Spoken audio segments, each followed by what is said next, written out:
This is not a practical video, but if you take stuff apart just to understand how it works, if you're a curious person, you might be really interested in how autofocus works.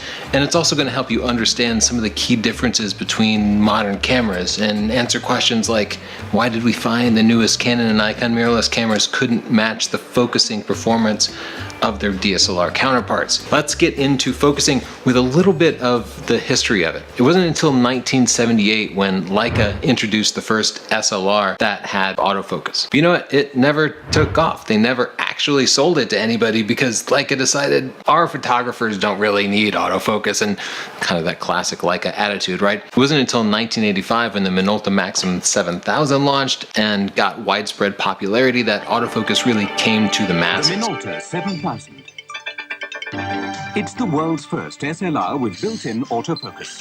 Fast, accurate. 34 years later, autofocus is still a big deal. People sell their entire system to switch to another camera system just to get slightly better autofocus. So let's dig into the details of it. There are three main types of autofocus: laser autofocus, contrast-based autofocus, and phase detect autofocus. Laser autofocus, you probably don't know that one because it's only built into some smartphones, but I think it might be an emerging technology. It works a little bit like sonar. They broadcast out invisible lasers and then measure the time it takes to bounce off the subject. That allows them to determine the distance to the subject, and bam, they're able to get it in focus. It works great because you can use it in absolutely zero light. The second type of autofocus is contrast-based autofocus. Contrast-based autofocus works exactly like you probably manually focus a lens. I'll demonstrate. Let me put this lens into manual focus. When you're out of focus like this, you'll turn the ring until you see yourself come into focus, and then just to be sure you got it, you'll have to go a little bit past, and then you have to back up a little bit.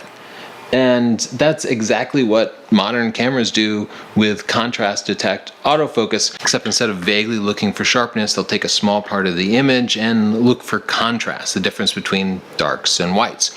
And when something's out of focus, of course, everything gets blurred together, and that reduces the contrast in a way that's very easy for cameras to measure. The need to hunt past works okay for still subjects and still images, but you can imagine if something is moving, by the time you got it in focus and you were happy with it, that subject would have moved and would already be back out of focus, so it doesn't work great at tracking moving subjects. Still, through the power of super smart software, a lot of modern mirrorless cameras that use contrast detect autofocus are doing a pretty good job of tracking moving subjects, for still photos anyway. The big problem is when you get into video autofocusing like this, they have to continuously hunt in and out in order to make sure that the current subject is in focus. You'll notice that especially in the out of focus background, little bits of bokeh will be like getting bigger and smaller as it's hunting in and out, and that can drive people crazy. And this brings us to the third type of autofocus, the one that pretty much every modern high-end camera is going to be using,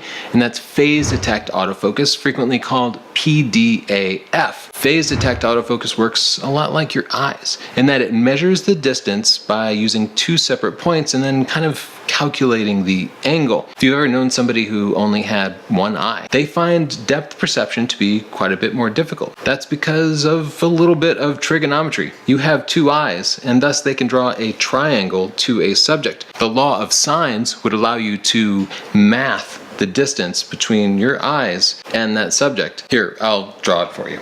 These are your two eyes, and you're looking at a subject over here. We draw a line here to your eye, we draw a line here to your eye. Any one of these eyes cannot calculate the distance from here to here. However, knowing the distance here, this angle, and this angle, and with those two angles, of course, we can subtract from 180 and also know this angle.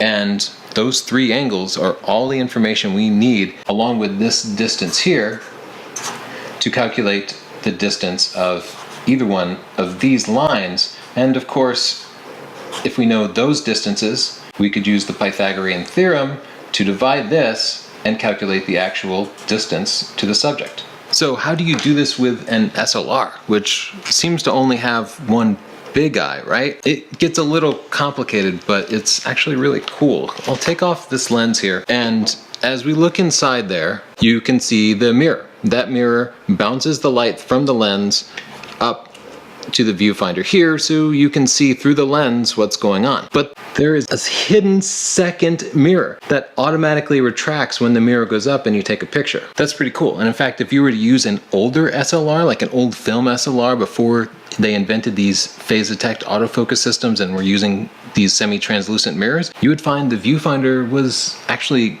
about a third or a full stop brighter because it is passing all of the light with a simple mirror up to your eye. So these DSLRs are actually hiding some of that valuable light from you as you're trying to look through the viewfinder, but it's going to good use. It is being bounced through a fairly complex array to get to an entirely separate sensor buried usually in the bottom of the camera, sometimes in the top of the camera, that has entirely separate photo sites. This Canon illustration shows the light passing through the semi-translucent mirror to the secondary mirror, through the field lens, off a third mirror, through a secondary image-forming lens that splits the light into two directional parts, and finally onto the PDAF sensor. The PDAF sensor must be aligned precisely with the image sensor or the camera will misfocus, something that micro adjustments are intended to correct. Let's take a look at just that AF sensor, because that's where it really all happens. The simplest AF sensor has two one-dimensional rows of pixels. Split the light so that the same portion of the frame from two different angles hits each of these sensors. If a subject is perfectly in focus, its light will hit the center of each one of the sensors. However, if the subject is too close, then that same point of light will hit towards the middle of each frame. If the subject is too far away, that same portion of light will hit on the outside of the frame. Thus, in the same way that having two eyes allows you to better estimate distance than if you only had one,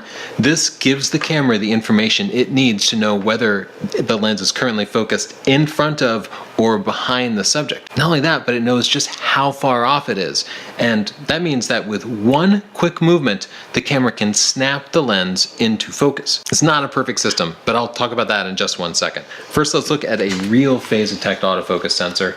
This is from the Canon 1DX Mark II, about a $6,000 camera with a very expensive array here. Now, right in the middle here, you see arrays that look much like what I was just describing. Long, one-dimensional, and they just about touch each other. These correspond perfectly to these autofocus points. And you know those focusing points on the outside? They're physically located on the outside of the sensor. If we look at this diagram, you'll notice that it says vertical focusing at f5.6 and f8. That's important because those are fairly high f-stop numbers, especially f8. That means that this camera, with those specific autofocus points, could focus at f8, and that's not true of all the autofocus points. Let's take a look at some of the horizontal autofocus points. You can see that there is a gap between them here. That gap is okay. In fact, having bigger focusing points further apart actually gives you a little bit more precision, allows it to focus a little bit faster. Let's take a look at an extreme example, the diagonal focusing points. Look how far apart these focusing points are from each other. And if we look at the description here, we'll see dual cross-type focusing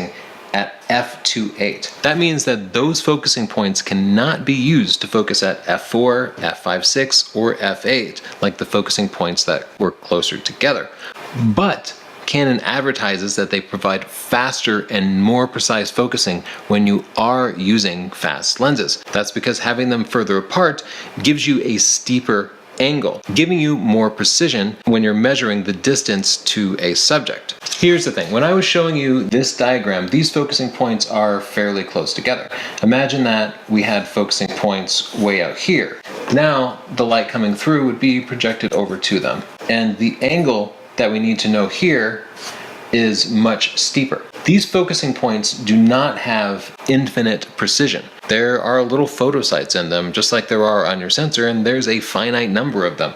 Therefore, it's going to light up a certain number of these specific focusing points. So either it's going to light up this focusing point or this focusing point, but it can't necessarily measure exactly to an infinite degree this angle. So it's going to be an estimate. It's going to be close enough most of the time. Early focusing systems advertised being within 1/3 of the depth of field. So they were acknowledging this isn't going to give you perfect, precise focus, it's just going to be close enough. New focusing systems are better than that. But you know what? When we do our lab test where I measure the sharpness of cameras and lenses, I have to use contrast detect autofocus, because when I test it side by side with phase detect autofocus, it's almost always just a tiny bit sharper because it's a tiny bit better in focus, because phase detect autofocus is not perfect because of that little bit of rounding error. But there are situations that can make it worse. By having the focusing points close together, it's going to be a little bit less precise.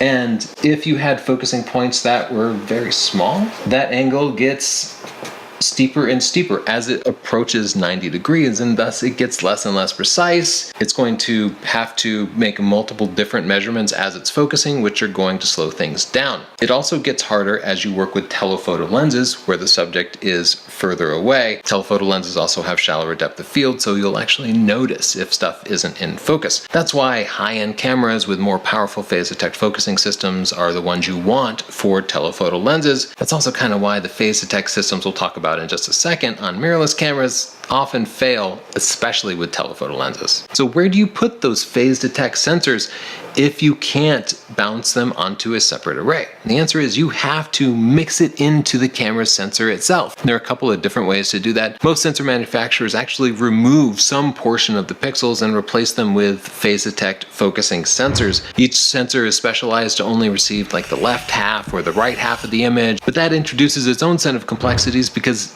now the sensor is just missing pixels. So what do you do with those pixels that should be grabbing color and light, and instead they're just measuring the distance to the subject?